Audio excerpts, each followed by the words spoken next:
morning, afternoon, and evening, ladies and gentlemen, and welcome to, I believe, episode 18 of the Prairie Puck podcast with our very, very special guest, Chris Walby. Yeah, thank you so much for coming on. I appreciate it, guys. Like I said, when you guys were calling me and texting me, I know I was kind of giving you the runaround in the beginning because I was like, okay. And then somebody said, I kind of got confused because on the messenger it said, we're doing a show Friday at 3 or 12 o'clock. And I was like, hold it. Are you guys, who am I dealing with here? I didn't realize you guys are broadcasting it on Friday. So, Yes. Yeah, we record them.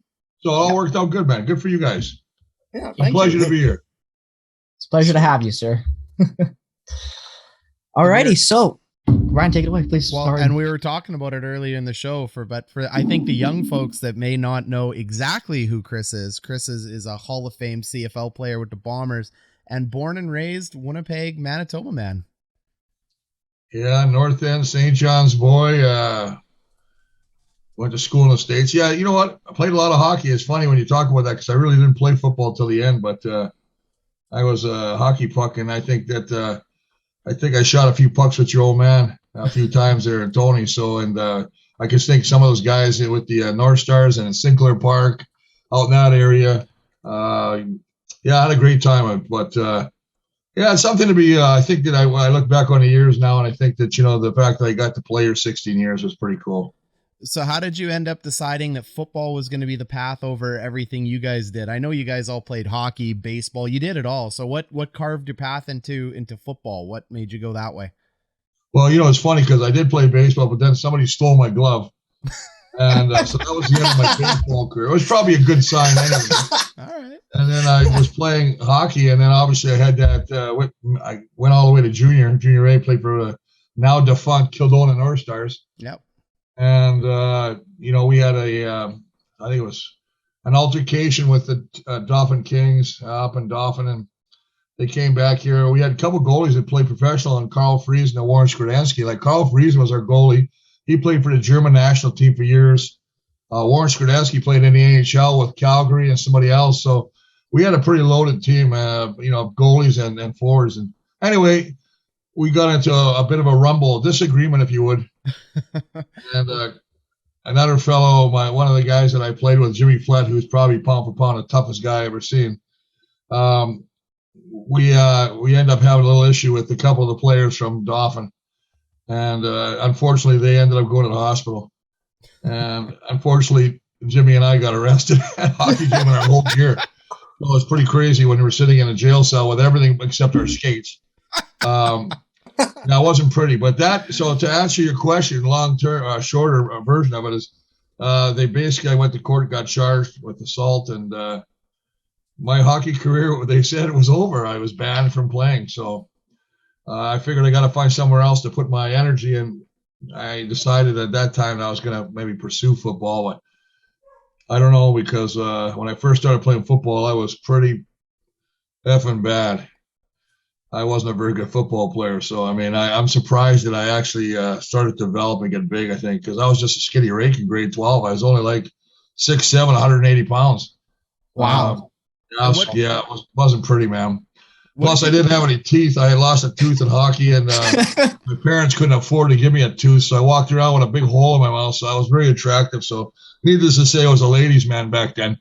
It was pretty Sounds crazy. just like it, Chris. What was your peak weight in the CFL? So you went from 180 to what when you were kind of in heaviest ever was 367. That's a drastic change. That was my last year when I played at 40. I was 40 years old in my last year, and I was 367. Then I went on a diet.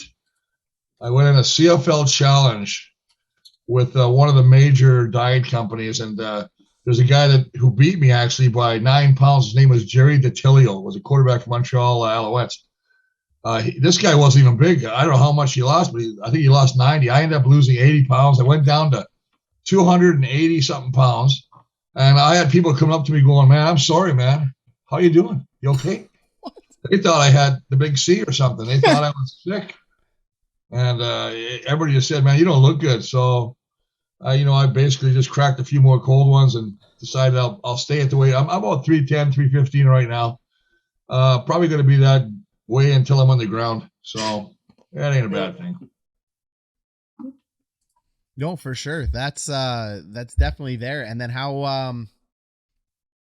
long did it take you before you really started like finding your groove in football, would you say? So you started a little bit later then, you said, Yeah, I think, you know what? I only played 1 year in high school. Yeah. Grade 12 at St. John's with Graham Killing, who was a coach, great guy. And I remember we were doing drills, and he had those stupid drills where you jump and roll over each other. And I kept hitting everybody, and nobody wanted to be in my line. They're like, oh, shit, get out of Walby's line. You're going to be here forever. It was ugly, man. And so I thought, well, and then I went to the Hawkeyes. I tried out for the Winnipeg Hawkeyes. And I tell this story all the time because at that era, you never get cut. And so all my buddies that I was playing with in St. John's or else, just after, said, hey, let's go try for the Hawkeyes, So we went out there. And I think it was third day of practice. They pulled me aside and said, the guys, and I think his name was Coach Gray. Anyway, he said to me, Chris, this is not your game. Oh. And if I was you, I'd find another sport. And they cut me. And they didn't cut anybody back then. And the worst part is my buddies drove me there. So now I had to sit there with my bag of stuff, my garbage bag full of my stuff, and wait for the practice to be over so they could drive me home. And that was motivation. So I didn't play the rest of that year. And I decided to start lifting weights. And that's, I think, the big thing. Got a lot bigger. I think I went up to about 230, 240. And took a year off and then went to try it out with the Rods and had a great time. Played with the Rods for 2 years and then got a scholarship. And I think it was the time, probably my last year at the Rods. I think I was 19. I was probably 20 years old at the time because I think he only played at 20. I thought, okay, this is not bad. I was a defensive lineman. That's all I ever played was D-line. So I thought, hey, I'm not bad. And then I get an offer to go down to, I go out and try with the Bombers. Actually, I tried out with the Bombers as a 19-year-old. Wow. And I just got my ass kicked all over the field. But I said I wasn't going to quit. So I made the 2 weeks of training camp. And I'll tell you what, I was in training camp with Dieter Brock, Buddy Brown, Butch Norman, all these guys from Alabama. And we're in the co-ed dorms at U of M. And I hear these noises, bang, bang. And what the hell's going on? I go downstairs and they got a mattress against the wall. And they got their rifles at the other end of the hall. And they're having target practice in the damn hallway. I'm like, are you kidding me? Is this what it's about?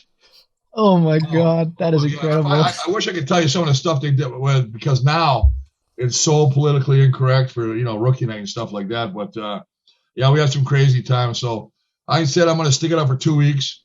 I stuck it out for 2 weeks. They were going to play me in an exhibition game, and Ray Yawk was the coach. And I said, and I found out if I played one game that I couldn't get a scholarship or I couldn't go to States. Oh. But the Bombers offered me Oklahoma State, Arkansas State, and Dickinson State. And I went to Dickinson State because it was just about a 13-hour drive. So smaller school.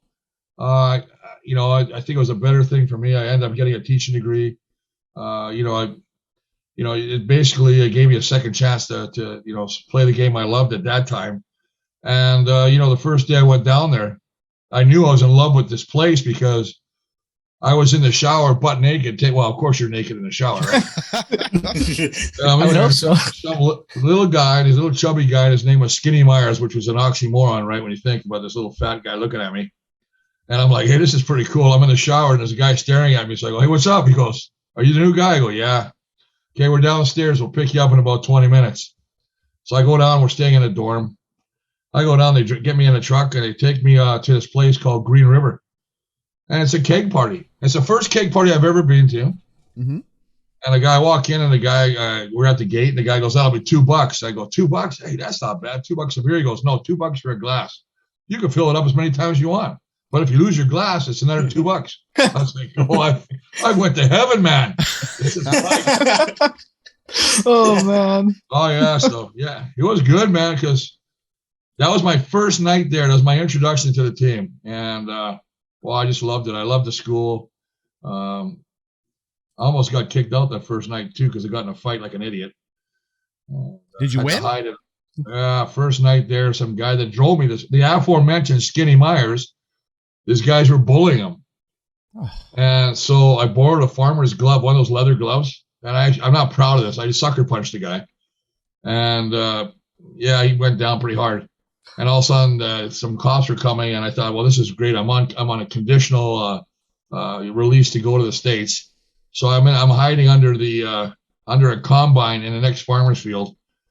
And I waited, and actually the guy became a teammate and a great friend after that. So it was just one of those things. He never said nothing, so it worked out good. But yeah, it was a fantastic place to go. Yeah, a lot of stories, man. I'm probably going to write a book. I got a guy that wants to do a book. Wow. I'm probably going to put a lot of stuff that I really can't say in the book, but we'll see. I'd love to read that. That would be. Are you accepting pre-orders? Yeah. I think it'll be fun, man. I mean, it's funny when I'm talking to you guys. I know I ramble a lot because a lot of times when I talk to guys like you and young guys and guys that just get me to open up, and it's like a Rolodex. I'll tell you a guy you got to talk to. If you ever get a chance to talk to him, he's a Rolodex of files of information. His name is Bob Cameron, the kicker that played for 20 whatever years for us. Oh, yeah. You get Bob on there. He's phenomenal. Okay. We'll have to reach out. Can't remember, but he'll start talking and you go, holy shit, I remember that. Yeah. Like, he's just good about that kind of stuff. So, yeah, it's, I don't remember what you even asked me about the question. But yeah, that's, I guess, when I started liking football really a lot was when I got an opportunity to go to States. Well, I got one request for you, though, about your book. What's that? When the audiobook comes out, you need to read it yourself. Don't let someone read your audiobook for you, because a lot of people are reading them on podcasts. You got a good voice for it. It's always the best when you get the actual athlete. Well, it's funny you say that. I'll listen. I had the great good fortune after football, and it's funny because I played till I was 40. My last year, that was my 16th year, and I was going to play back again. I was going to come back and play the next year. Wow, really? I had hurt my knee that last game I played in a nothing game. Blew my ACL on my right knee. Took a shot like an idiot. I took a painkiller. They shot my knee up to play this game, which meant nothing because we were going to play Edmonton in the first round of the playoffs next week. And anyway, that was my end, and I ended up walking off, and that was it. And I said, no, I'm coming back. So we had a trainer, and we worked all off season. And then they fired Cal Murphy and brought in Jeff Motorcycle Reinbold, and he hated me. He called me into the office to meet the O-line coach, and the new O-line coach was all over me going, I heard you like to call plays in the huddle. I heard you don't like to listen to anybody. You make your own shit up. You're a bad influence on everybody. I go, are you kidding me? Come on, man. I had fun. I said, hey, listen, I said, I'll put my credentials on there. I said, I was 40 years old. I still made All-Star that year. And he's like, well, we don't like the way and then I find a guy from Vic Stevenson who played tackle for Saskatchewan. And they don't understand the O-line are brothers right across the league. And he phones me and goes, Chris, they want me to come to Winnipeg and they want me to take your job. I just laughed, said, not a chance, not coming. And I ended up not going back because that was the time when CBC started contacting me. And this is kind of roundabout to your point there, Didoshag. I mean, the fact that, I got to do called 10 Grey Cups, which is, pretty crazy. Yeah.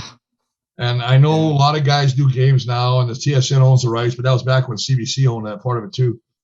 And I had a guy in Toronto who he just hated me. And it didn't matter if I would go, look at that guy. That's how you do it. You put a hat on a hat. That's how you do it, And he'd go, who wears hats in football? And he put this in the paper. Everything I said, he mocked. Oh, my word. So this guy was a pain in my ass, literally. And I just, he just made it tough. But I did 10, and at the end, I was tired because I was working another job at the time, too. So I said, I got to get out of here. But, yeah. But it's funny when you say the voice, because I was listening to OB today and listening to the tribute to Bob Irving. And having had the opportunity to not only talk, but do things with Bob and have a couple, drink some beers with him. Just a great individual. So it's, and that's the guy talking about a voice. I can hear Bob in any room and know it's Bob. So, going to the game this week, the Bombers have me doing that little spiel in the beginning of the game and at halftime. So I'm definitely going to say something about Bob. I'm on a part of a video for him too. I mean, just a great guy, and it's just an honor to even know the guy and be involved with him. Yeah, absolute legend. Yeah, for sure. Oh, is that for a rant? That was only like 10 minutes of ranting. I think we can listen to another hour of that, Chris. It's awesome to hear these stories, man. I know all of us are appreciating the information right now. You see me when I've had about 3 or 4 beers anyway. then the problem is I got to watch what I say. Oh, we got the finger on the bleep button. Don't worry. Exactly. I will say though, it was funny though. I remember, I think it was the second game of the season. I came and I saw you, and I was like, and at the time I was just like, oh, this is awesome. I don't want to get my hat signed. Thank you. But I remember the guy in front of me. He bought a beer and he gives it to you. And all I can remember you saying is, he's like, oh, this is more like it. They gave me this thing right here. And you point to the water bottle next to you. Yeah. Well, that's what I said. Wade Miller walked by me a couple of times, the CEO, and I went, hey, Wade. And he just kept walking. So I'd say to anybody, boy, am I thirsty, son of a gun. And boy, I tell you, people started coming up, putting some beers down. And Stan Mickelwa was my best buddy, was there. He's like, no, man. And all of a sudden they were bringing him beer. He goes, this is great. This is how it's supposed to be. I said, yeah, man, we're signing autographs. And I guess they're bringing a ton of alumni down for this weekend's game for the West Final. So it should be a real good get together with a lot of the old guys. Awesome. Well, how excited are you? Because, I mean, you came from the previous generation where we were winners. And then it feels like my whole life, it was just blanked. Yep. And now we're back. So, like, what can you tell us? Like, what's your thoughts? Compare, I guess this last 2 years of Bombers versus when you played, and do you have any kind of ranking in your head of dream teams or who you would? We had a couple good teams. 87, Tommy Clements last year here. I think that I think with 92 we had a great team. I think in 93 we're probably even better, and that's when I think we would have won the cup. We went to the cup in 92. We lost to Doug Flutie, who's just a freak. 93 we had Matt Dunnigan, and he blew his Achilles. And we had beaten, that's the year he threw for 715 yards or whatever against Edmonton. And we're going to play Edmonton in the Grey Cup in Calgary. And, of course, Matty's not in, so we got Sling and Sammy Garza, who is Cal Murphy's son-in-law, who's a good guy in his own right, good quarterback, but not a Matt Dunnigan. And just a great guy. And anyway, we made a game of it, but I know in my heart of hearts, nothing to take away from Sam. If Matt was there, there's no doubt in my mind we would have won again in 93. But as far as the most talented team, I don't know. You've got a lot of great guys. I mean, Willard played with us in 84. In 87, we had a ton of talented guys. I think what we had when I grew up, when I was playing, we had, which reminds me of this team, we had a great defense. Mm-hmm. We really had a good defense. You think about James West, Daryl Patterson, who's the D-line coach now for the Bombers. Tyrone Jones, who was just a great player. Greg Battle. You talk about guys that are still here in the Bombers, Rod Hill, Les Brown, Paul Bennett, Rick House, Joe Poplawski. I could just go on and on, right? All these guys you got to play with, right?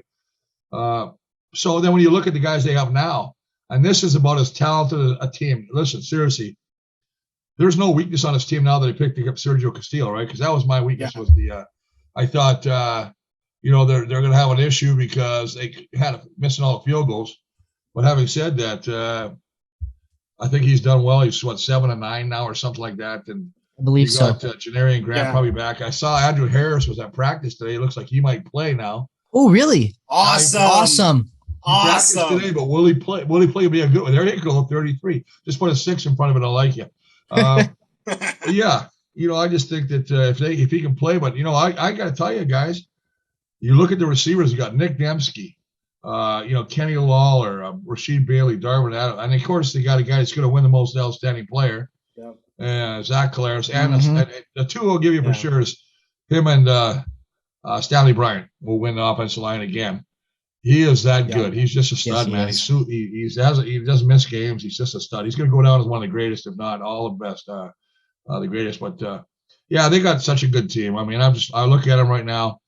I know Saskatchewan's going to try and run the football, and they got a good defense. But Cody, after lucked out throwing 4 interceptions to win that game against Calgary, I was more worried about playing Calgary than I was. Me too. Saskatchewan. Yeah. So, and that's not to say Saskatchewan's not bad, but no. So to answer your question, I this might be the best team I've ever seen. O'Shea, I wish we had a guy like, it was different when I played, right? Like, there was never professional cooks in the locker room. These guys get breakfast. They get lunch cooked by professional chefs. shit, I'd be 700 pounds. We used to have to go to frickin' Eastside Mario's and get chicken wings, peppercino peppers, and pints of beer. That was our lunch. Sounds like a good lunch, not gonna lie. Good lunch, yeah. Oh yeah. I will never trade that for a world, man. We're still eating a lot of peppercino. Have you ever had peppercino peppers with the beer? No, I haven't. Oh, I have not. You find it, oh, I have. Baby. Yeah. Drink a beer? It's heaven, man. Oh, I gotta try that. I'll put it on the list of things I need to do. Well, yeah, you will. Absolutely. You'll probably have one to go, what the frick was that Walby talking about? Probably. so can I ask about Saskatchewan though? Because we were chatting last video and everyone had called Calgary and I said Saskatchewan's been the biggest pain in the ass in the CFL for the last 20 years. They just feed players everywhere. And I'm gonna take my victory lap, Carter. I told you, never discount Saskatchewan. Yep. I'm actually nervous about Saskatchewan, not because of the talent. I have no analysis on that. Just because they're bloody Saskatchewan and they keep figuring it out. So should we be worried, or is this like as close to a lock in sports as you can get, which doesn't exist, but this feels one-sided. And I'll tell you what, they might have, and I know the Bombers have great fans. They probably have some of the greatest fans. I mean, when I was doing CBC, every place I went had a section of green. They just got a great fan base. Listen, I think if I could pick, even though I was worried about Calgary, I can't ask for a better game than Saskatchewan, Winnipeg. The two Prairie. Yeah, for sure. Look at the Labor Day, the Banjo Bowl. Yeah, we cleaned them out this time, but that doesn't mean anything, right? Yeah. We're missing a couple guys. Cody Fajardo only played half in that first game. They didn't have Shaq Williams. They didn't have, Duke Williams. Didn't have Shaq Evans. They had an offensive line that was beat the shit. So this could be a good game. And, the weather is supposed to be snowy. Yes, that's what I'm most excited for. Oh, that's what I love, man. Me too. There's nothing like playing in the snow, man. You're just a kid. I don't care how old you are. Oh, yeah, for sure. Yeah, I mean, especially because, I played center. So I remember having to, because I could never do it with a glove. I always had to do it bare hand. I just remember in the cold, bringing it out of the hand warmer and just going, fuck, it's cold. Yeah. You're right. And that's what they said. Everybody said, you just got to be warm, man. That's the thing. Stay warm. And O-line, I find in the winter can be just a mess of guys slipping and falling. It is something else. But it also helps you as an O-lineman. It doesn't really help the run game, but a lot of times it takes away some of those speed guys. But I remember there was a year back in the old days where we covered the field and they uncovered it and it froze. And they couldn't get the ice off the field. So they made it, I think it was the only time we ever had a game where it was an 80-yard field at the old stadium. Wow. And if you watch the film, it was ice and snow. And I was playing against a guy named Brett Toaster Williams. And everybody around us is sliding all over. So we're watching a film the next day. And my old line coach, Charlie Carpenter, goes, what the hell is going on with you two? I said, well, the truth is we're laughing. We hit each other. Not one of us is moving. I looked at him. I said, what do you got? He goes, tacks.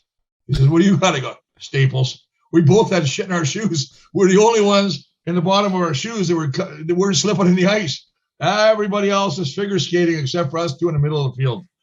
Oh my God. That is amazing. Well, and what that's what you what was up with the turf back then? I played at the old Bomber Stadium. It was paint. It was green paint basically on concrete. It's not. Are you talking about Saskatchewan?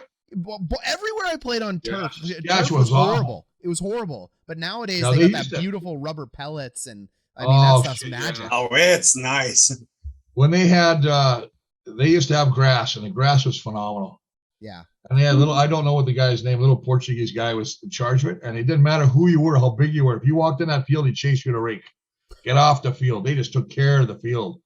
And I know that when it got wet, it was sloppy, and that was again another fun. We'd go out there and slide, and just put our whole body through the water in the mud.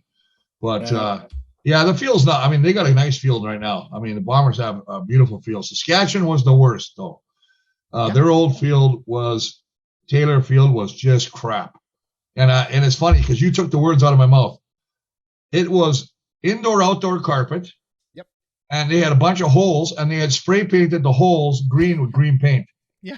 So it was awful. I mean, we'd come out of there freaking arms cut the crap. And then we go in the shower and they'd all go, oh, by the way, guys, the hot water is off. It's busted.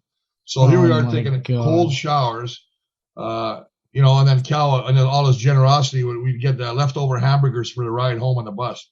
Yeah, they were 18. I think I had a bite out of one of mine. So, just nasty, saving money all the time with the club. So what was the deal? And I mean, it still happens today, but I mean, we got two guys that play O-line here. Why did you guys always wear sleeves, or no sleeves, even in -30? Like what? Like any other player would put on sleeves or something, but the line, never. Yeah. You know, it's funny. You just took that out of my head because I was going to say it's interesting. Like, when we played, the first thing we did, everything's superstition, right?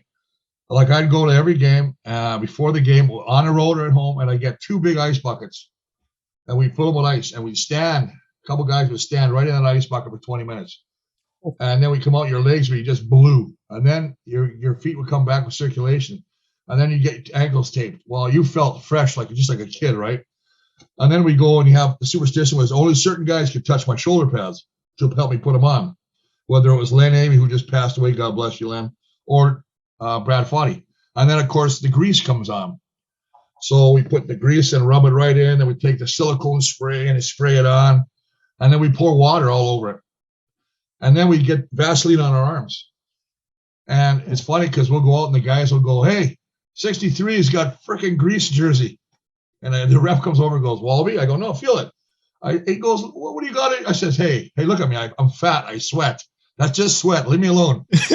And all the times they checked me, there's only once they made me take my jersey off. So that's pretty good. But going back to your question. Once in 16 years. There was a couple times that I wanted to put a jersey on. We were in the 84 Grey Cup, and that was cold in Edmonton. We had to wear broom ball shoes because it was so freaking icy out there. And I remember Sean Kehoe, who was our running back, backing up Willard Reeves. He wanted to wear a sleeve, and Cal went, cut that right off now. You're not wearing a sleeve out there. We're not showing any weaknesses. So we all started that tradition of wearing no sleeves. But there were days where I said, man, this is nuts. But now everybody starts talking about it. Oh, Walby, you never wear sleeves. Well, shit, I guess I got to put, I can't wear them today. So, you just put that. Then it became atomic bomb. I put atomic bomb on my on my arms. The only bad thing I ever did was I took my jock off once and I put it in the chicken soup. So everybody came in and was drinking the chicken soup, and I was just dying because my jock was in there. They were not happy with me. For good reason. Oh, yeah.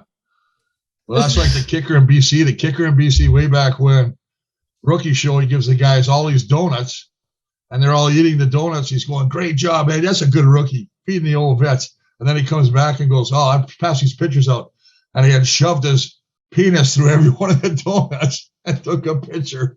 Oh, my all God. These guys, oh, yeah. What a legend. These are the things that go on. They're just hilarious, man. But guys would get killed. Like, people would go after you. It doesn't matter. It was fun, though. Of course. Man.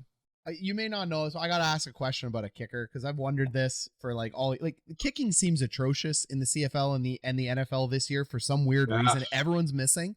Why is it so difficult for teams to find a stable kicker when it's that's all they do? And I'm not knocking, it's a very important skill. But I would just assume with the amount of soccer players and people and money that comes involved that someone would just be practicing kicks and nailing these. But what's going on in the CFL and the NFL? Yeah, it's funny you say that, man. We were blessed with 2 great ones with Trevor Kennard and Troy Westwood. Mm-hmm. They both could kick the heck out of the football. And obviously Troy being a soccer puck, right, or a soccer player. But yeah, we look at the Bombers with all these guys, Mortato, and I think he was 1 for 7. And it's funny because in the NFL, if you miss 3 kicks, you're gone. Yes. They don't play games. Here we gave Mortato a couple times. We gave that Mark Leggio, the leg man, a couple times. Come on, guys. Ugh. They lucked out with the Sergio guy. I think he's going to be okay. I mean, that's a good thing for us right now. But, that's a good question. I think of a guy like Liram Hairelahu, who played for us and then went to Hamilton and is now, I think, with Dallas Cowboys, I think he is with now. And again, he's being cut 3 or 4 times in the NFL because he misses a couple and they go, bring the next guy in. That money's no object down there, right? Mm-hmm. So, yeah. I mean, it's like all those idiots who were screaming for Chris Streveler to come back here after he got cut from, Arizona, right? And then he goes right to Baltimore practice roster. It's just, I don't know. Do we have a deal or something with Dallas, Chris? My pet peeve of a kicker is a guy that kicks 4 field goals and gets player of the week. That's his freaking job. Are you shitting me? You give a guy 4 field goals. Very true. Yeah. I have not seen one O-lineman this year get a player of the week.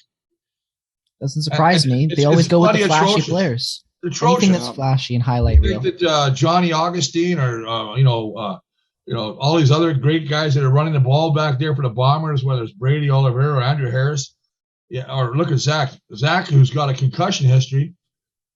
He's not getting touched. He gets 15 sacks, number 1 in the CFL. I mean, how the hell is it not? I mean, they did get 4. And you wonder why that is. I don't. That's just because the guy. Well, they do have a guy on that votes, Pierre Bergerville, from Quebec. Quebecois. Maybe that explains it. Anyway. Sorry, that's my rant. Yeah. So one thing I gotta ask, because I remember it was, I want to say about a week or 2 ago, I was on Twitter and I saw you put a tweet out, and I actually mentioned this in one of the videos that I was doing about kind of the lack of long throws that were happening. You were talking about a lot of short yardage passes that was happening. It was kind of driving me nuts. Yeah. So if you can expand on that a little. Well, sideline is sideline. You're not attacking anything, right? You're just playing safe. It's safe throws. I think they had a term called nickel and diming it. And I know they accused Matt Nichols of that a lot of time, not throwing the ball deep, not stretching the defense. And that used to drive me crazy. It's almost like, and I'm going to rant again, that drives me nuts. And the other thing that drives me nuts is how the F can TSN have no, since he lost Chris Schultz, rest in peace, Chris up there, they got no linemen there. All they got is the pretty boys, the quarterbacks and a DB and a receiver. They don't know it, and they never show what the hell's going on in play. Show me the down block. Show me the cut. Show me this guy blocking. Show me some stuff. Anyway, that's another thing that's. Would you ever consider going back to broadcasting, Chris, if TSN ever approached you and wanted you to come on the panel or anything? Well, you know what happened? We had, when I worked for CBC, we had Glenn Suter work for us. He was double dipping, And somebody at CBC said, why are we using another guy like from another network when we can have a guy in our own stable, like whether it be Sean Millington or I think it was Darren Flutie, other guys. So they basically said, well, this is okay. You're going to stay at TSN. So when TSN took it over, Chris Cuthbert went to TSN, and I had the good fortune to work with him. But he just said, you know what, Chris, I tried to pull you over, but no, it wasn't going to happen. So I said, that's fine. You know what? At that time, I was good with it. I've had a couple opportunities where OB asked me to come work for from them last 2 or 3 last year, or I guess 3 years ago and 2 years ago. And I just said I can't do it because at the time I was doing TSN radio with Darren Bombing and Troy Westwood, and I'm just having a great time doing it. I missed being at the game live, but it was still fun to be with the guys you like, right? Hanging around, just talking stuff. So, I don't know if that door will ever open. I'm obviously, it's a year where, they want the fans to be identified with younger players now, right? They want to have somebody, they're going, oh, grandpa, who's that old grandpa bastard up there? Hey, grandpa, what are you doing? Maybe I'm doing diapers. Well, that grandpa's one of the greatest offensive linemen ever playing the CFL. So I think the younger people like myself would show the appreciation there. Well, I think that's one of the nice things about being, when Wade Miller asked me to do this thing for him at the Bomber games. At first I was thinking about it because I like going to the lake in the off season or during the summer. But then I thought, you know what? I get to go watch football again. So to me, it's a win-win, right? So I go out there, sign some autographs, watch the game, have a couple cold beers with a bunch of guys. And especially when you're watching our team win the way they're playing right now. Yes. And I really think, listen, Saskatchewan it's going to be a great game. And a lot of times the Grey Cups, to me, was always anticlimactic. The finals were always the game that gets you to the Grey Cup, right? Whether it was when we beat BC in '84 and nobody thought we were going to beat BC, right? And we were playing in BC and they had James Quick Parker and all these guys, and they slid a thing under our door saying, come over to the BC Grey Cup party after the game. This is before our game. Oh, my God. So the guys pinned it up, but we ended up beating them. And boy, I tell you what, it was. I mean, we come out, if you ever be in BC Place, You come out, you face each other. So their lockers are right opposite each other. So it's a lot of chirping, right? You know, it's not pretty. Yeah. Not pretty, man. A lot of mama jokes. Never is.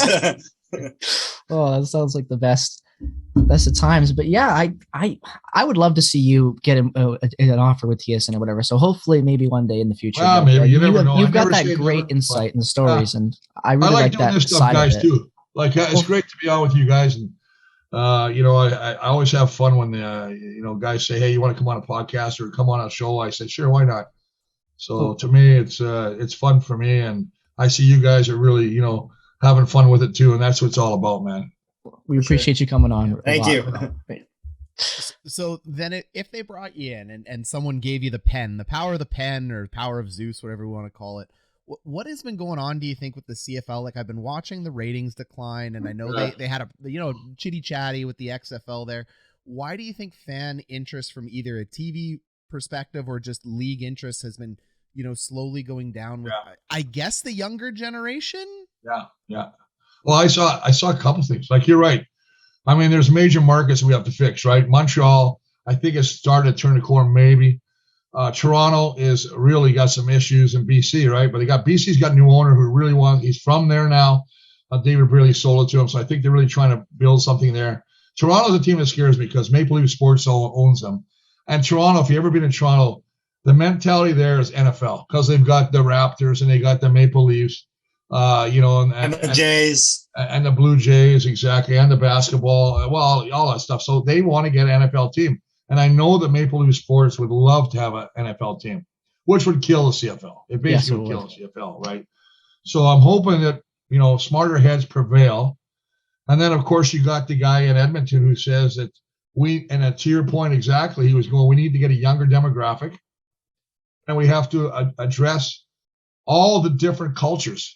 And I know BC, when they signed Suk Chung, because they have a huge Chinese community, that was a big reason for them. So, I mean, not that he's not a good football player, but, you know, Quebec, all the Francophones, right? They want to kind of have something that the fans can identify with. So that's the big thing.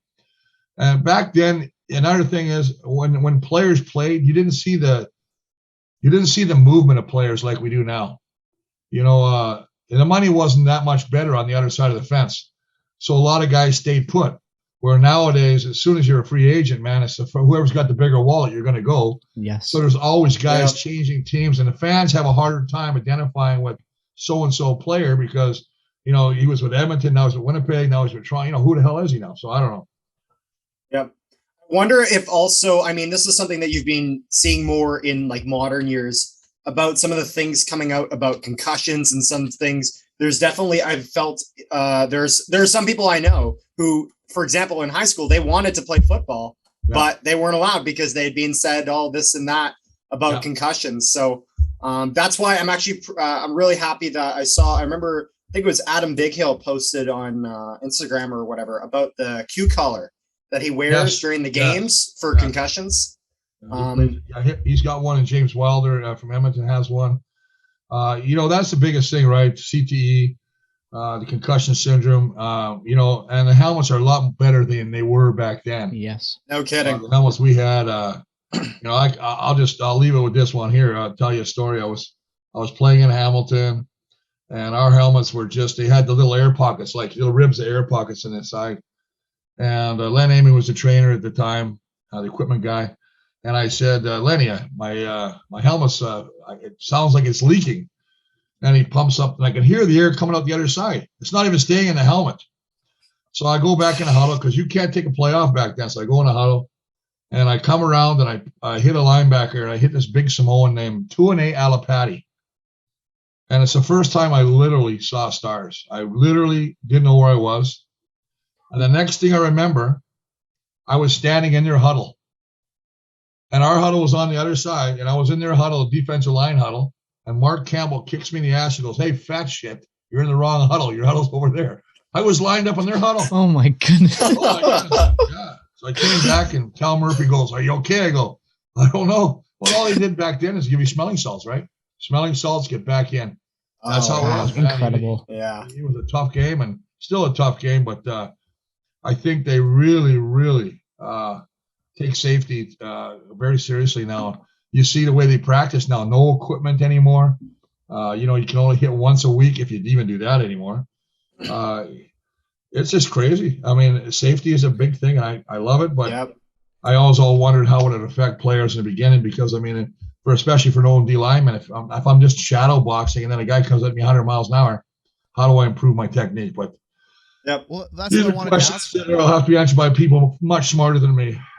From a safety standpoint, like you were a player, do you think you need more live rep practices with contact to stay injury free during the season? Or do you think guys are getting injured, especially the soft tissue stuff? Like it seems like everyone's pulling a freaking hamstring now because they're not getting enough reps. Well, you think about the Saskatchewan, 4 Achilles heel in one day, doing a drill, 4 in one day. Like, it's crazy when you think about it, right? Mm-hmm. I think if you're a DB and a receiver, you don't really need the contact. You're basically covering and you're doing other things, running routes. Quarterbacks, they never do anything. They're just overpaid, good-looking guys. Get all the hot chicks. Then you got running backs, I think, need to feel the holes. And D linemen always. And that was always the trick. Even when we played back then, it was always us having to go live as everybody else be in shorts. And then we'd look across the field in Brandon at training camp, and there would be Troy Westwood and Bob Cameron drinking Slurpees. And we'd be like, you sons of, And then they wanted to come drink beer with us after we said, you can kiss my backside. Well, how do you keep your body as an O-lineman? Like, Andy Harris, another way, like running back. I get he's 35. You played till 40, but like most punishing positions, running back in the line. How do you guys play? Like, how did you play till 40? How is Andy still playing? Like, I thought guys fell apart at 28. You know what? Very lucky. Very lucky. First off, luck has got a lot to do with it. You're not getting any serious injuries. And then just training. And you know what? We used to, when we were working out, say in the mid-careers, Stan and I were always about how big we could get, how strong we could get, how much could you bench press, how much could you do? And at the end, it was more reps, quicker, you didn't need to have that huge strength anymore. You still want to be strong, but you know what, we didn't have to be pushing, 450 pounds anymore. We didn't, we're good with just doing reps at 315, whatever, just to keep the muscles active, but not trying to get them where you're just like, we had a guy named Doc Lucky who couldn't move very good, but this guy bench pressed 600 pounds. And he was a freak. I mean, the bar was bent. The Olympic bar was bent. And I waited till he left the room before I went in. As would I. Take about 4 of those plates off there, boys. And one thing you brought up before, you brought up a player that moved over to the Cowboys. It feels like in the last, I'm going to say 35 years, there's been like 15 to 20 Bombers and Cowboy connections. Do we have somebody down there, or is there someone making this? It just feels like the Cowboys end up being the team the Bombers go to and from. Yeah, that's a good, great question. I know that in '89, I had an agent by the name of Gil Scott who represents a lot of guys in the NFL. And he said, and I was 30 years old, and he goes, we want, there's 4 teams that want you. So I don't want to go if I'm just going to be training camp fodder. I said, I just want to go if I got an opportunity. And I went to San Diego, worked out for them. Went to San Francisco. In San Francisco, I just ran a couple drills, and the guy said, that's it. And I went, holy, I must suck. And he goes, no, we saw you play. We want you. Can you sign today? And we'll fly you up. And I was going through a divorce at the time, which is unfortunate. But I said, I can't right now. He said, don't worry, we'll work it out. So they had me, basically offered me a contract. And then I had to still go to Dallas. So I tried out. I was in Dallas with Mike Shula, was a position coach, and another guy in Phoenix. And I went there. And then I came back. And after about 2 weeks of hearing nothing, I get a phone call saying, how do you like Ottawa? And I went, what are you talking about?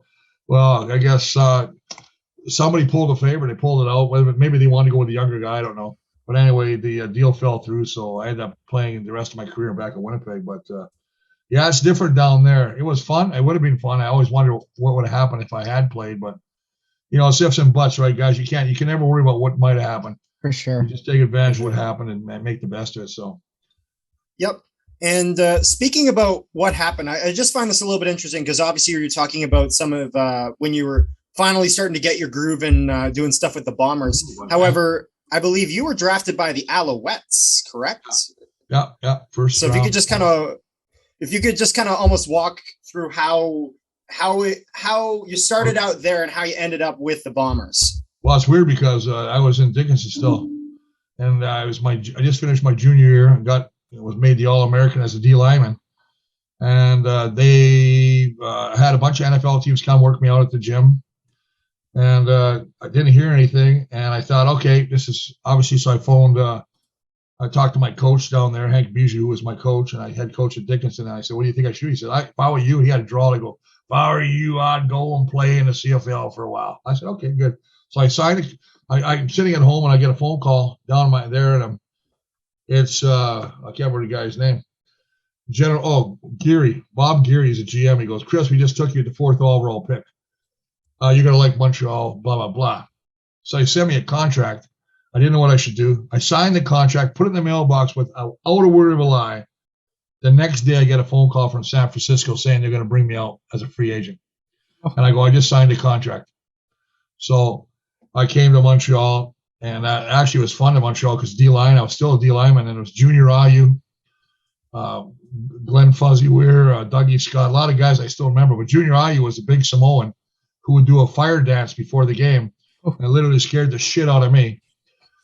He had shark eyes. I don't think he had pupils, and he would just start doing his dance with a sword. And I was like, "Hey, shit, man, I want to sit on the other side of the locker." So yeah, I went through that, and then I came to Winnipeg because they were forging my name on a contract, and that is another story. But I had to come to Winnipeg, and a guy by the name of Ellis Rainsberger said, "Do you mind working out with the old line just to for practice?" And I started doing it, and he goes, "You're in the wrong position, son." And next thing I know, I had a different color jersey. I never saw the defense again. So I went in for short yardage sometimes, but that was it. I ended up playing offensive line for the rest of my life. So seems like it worked out pretty well. You know what? I guarantee this, guys, I would not have played a long time at D-line. No. It would be a short career. We wouldn't be having this conversation right now. You'd be just probably throwing me money on the sidewalk as you see me on Portage, Maine. That's right, man. I'll give you a spit polish. What's the main difference between playing offensive line and defensive line in the CFL skill-wise? I think it's a lot of, and I know that when I first played offense, it's learning to be patient. Because you're D-line, you're aggressive, right? You're always attacking. Whereas an O-lineman, you got to set, you got to come back, especially if you got a speed rusher like James Parker or something like that, Quick Parker. You got to be able to play that spot. So it's a little different. And the guys today are just incredible. I think they're all incredible athletes. I look at a guy like Willie Jefferson. I look at a guy like Jackson Jeffcoat, who to me could have been the outstanding player defensive this year. I thought he just had an outstanding year with, he led the team in sacks, forced fumbles, tackles. So to me, he had a great year. Now, that's not taking nothing away from Adam Bighill, who's a freak. But yeah, I think they're just the athletes of just the training is different too, right? I mean, now your diet is a huge thing. And I mentioned that earlier, right? Like everybody can work out. But there's no way we went and said, hey, Mikolas, you want to go grab a salad? That was not going to happen. It'd be, hey, you want to go grab a couple cold ones and some wings? That's how we trained, right? Yeah. It's just different, man. But we had a good time, and I wouldn't trade that for the world. For sure. So here, I'll let you and Jake.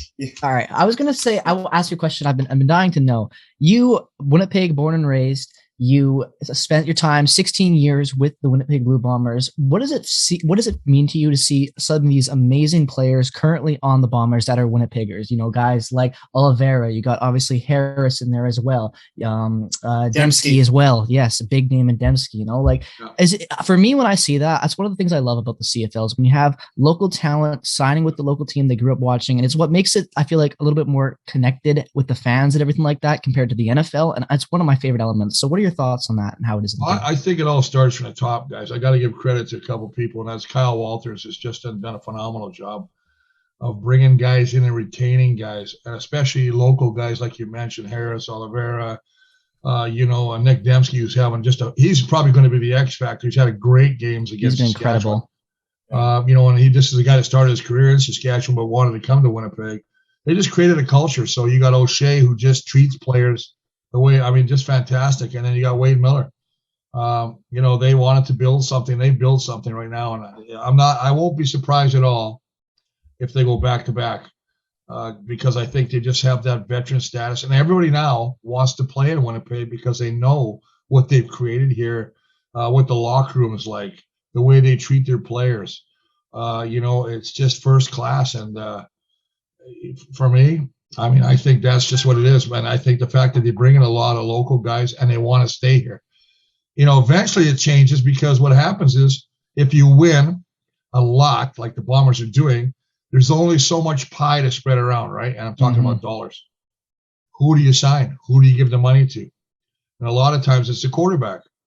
But I think the CBA is the amount they're paying is going down next year, rather than up because of COVID last year. So it'll be interesting to see how they pay guys like that are up for new contracts. Some guys, like when you talk about Adam Bighill took a huge pay cut to come back and play for Winnipeg. He's probably going to win Most Outstanding Player, which means normally you go back to the Brinks truck and get some more money. Now, will that happen? I don't know. Be interesting. Yeah. So if we put the proverbial gun to your head, do you need I know they have to work in tandem, so you don't get to use that get out of jail free answer. Would you rather have a very strong all-star laden O-line, or would you rather have an all-star quarterback with a mid-pack to lower-end O-line? Yeah, I think that's, to me, it's a quarterback. He's a straw that stirs a drink. You see what happened in Montreal with Trevor Harris, who struggled. You look at the guys in Edmonton who've had a horrible year. Mike Riley didn't have a Mike Riley type year. Bo Levi struggled. I'm going right down the league for Jardo. I mean, lucky 4 interceptions to win that game. Who am I missing? Toronto, McLeod, Bethel Thompson, and then you got Nick Arbuckle, who he traded. I don't even know who's the quarterback. They had that Duck Hunter guy in Ottawa. What a shit show that was. So, yeah, you know what? Quarterback for sure. If you get a quarterback, that's why you look at Zach he's just playing out, lights out right now. And so I said, if you're a betting man, he's going to walk away with the MOP. And I think they're going to announce it this week. I believe they announce it either this week or next. No, it must be this week, because he's got to go to the awards next week no matter what. So. And why is it so hard to find a quarterback? I mean, all the college teams in the States, all the colleges, the CIS in Canada, plus the NFL is only keeping 3 quarterbacks with the practice squad. So that's going to be what, 90 quarterbacks? Yeah, but I think a lot of times you're looking at guys that are not, a lot of guys don't want to come up here unless it's the last, because they're not making a ton of money if you're just a backup, right? Until you get the big payday to be a starter. But I look at a couple guys that I think are going to be Nathan Rourke, who's probably going to be the starter in BC next year. I don't think they're going to pay Mike Riley $750,000 again. And then you got whatchamacallit, the guy in who's the other guy I'm thinking of? Oh, Jake Mayer in Calgary. Yes, Mayer. He's a stud. These are 2 young kids. Now they might get offers to go to the NFL. You never know, because NFL says, "Hey, it doesn't cost you we'll bring you in. We'll give you $10,000 to sign. Keep you, see if you work out." And everybody wants to go to the show, and that's the show. The CFL is a great game, but compared to the money, the guys come down here, they're American, they get paid in Canadian dollars, then they got to, go and exchange it if they're going back home, which is, a kick in the ass because you're losing 30% or whatever. So a lot of these guys say, you know what, I really want to get back to the show, make American money, take care of my family. Yeah. And also, one thing I also a little bit wanted to add on to that was obviously the XFL trying to make kind of a bit of an impact last season. And now we're hearing about the USFL coming back, and they're going to be doing stuff. So the thing I am a little bit concerned about is I don't want it to get stretched too thin. Yeah, because I agree with you. We might dilute the product. Yeah, that's a great point. I was thinking about the XFL with The Rock, and then I was thinking about the USFL coming back with the original teams they had before. Yeah, there's going to be a lot of guys that are probably going to say, you know what, I can make 60, 70 grand down there in Americans. Tax rate is lower. I don't get taxed to death like we do up here. So, it's a great point, man. I tell you, you're right on it, man. You're on it, big fella. I'm going to make a bold point, like just throwing it out there. I don't think the XFL or the USFL, unless they are owned and operated by the NFL, will ever work. I agree with Ryan. Too, because you look what happened with Vince McMahon, who's got buckets of money, and they just kept losing. Yep. I mean, the biggest travesty I thought the biggest mockery was when they made those players put their nicknames on their jerseys, which I just thought. Oh my! You're talking the original XFL. Yes. 2001. What was that? You don't know your name or something? Me. Oh, it's just stupid, man. Rod Smart, the one everyone remembers. Yeah, that's right. But he should have said dumb as shit. I mean, Chris, you're buddies with Wade and other, CFL minds that have a brain, and you still have a brain. I can't figure out, why does the NBA get the G League? Why is and they have the WNBA too, but that's a different spot. The NHL's got the AHL. Why is the NFL not bought a secondary league or even tied in with the CFL at all? Or that's what I've always wondered, was why they didn't tie in with us. That's a great point. I think the NFL does consider in their own way the CFL as a fishing pool for players. That's why every year they'll grab about 6-7 players from almost every team, and they'll bring them out. And these guys all sign contracts, and some of them get some good signing bonus. I think that what's his name from Montreal, the running back there who led the league in rushing. What the hell? What was his name? His game last week. It doesn't matter. Anyway, he got $100,000 to go to the LA Raiders. And then they cut him because his parents passed away, and he went back for 3 weeks or something like that, and they cut him. So he felt that he wasn't getting the love he should have got. But most of the guys, they don't give you a lot of money. So anyway. Well, and then how much time? I got to get going, guys. Okay. All That's right. okay. That's all right. I hate to leave you like this, but I got the mama's yelling at me from the other room. That is A-okay, Chris. We've always gone for an hour anyway, so it's guys. Great talking to you. Great talking to you guys. If you ever want to do it again, give me a call. We definitely will, my friend. We definitely will. This was a pleasure. Take care, guys. God bless you all, man. God bless you too, my friend. All right, Tony, get a beer. All right.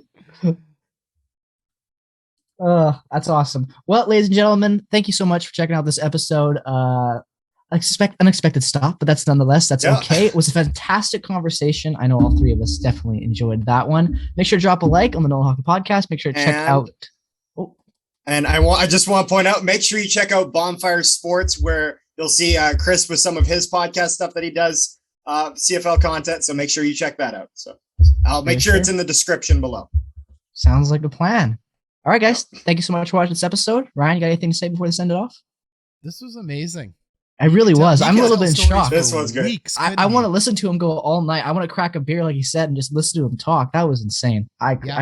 Incredible. Like, I'll buy his book, but I'm going to listen to it in audio, not because I can't read. I love reading, but like, I want to listen to his voice. Yeah, I'd rather have him read it to me. Me too. Maybe we'll get him to sign the hard copy. I think that'd be. We'll see. We'll see. But thank you guys so much for watching this episode. Like I said, make sure to check out my channel, Ryan's channels, and all the other affiliated links down in the description below. Have a great rest of your day. Go Jets, go! Go Bombers, go! And bye-bye.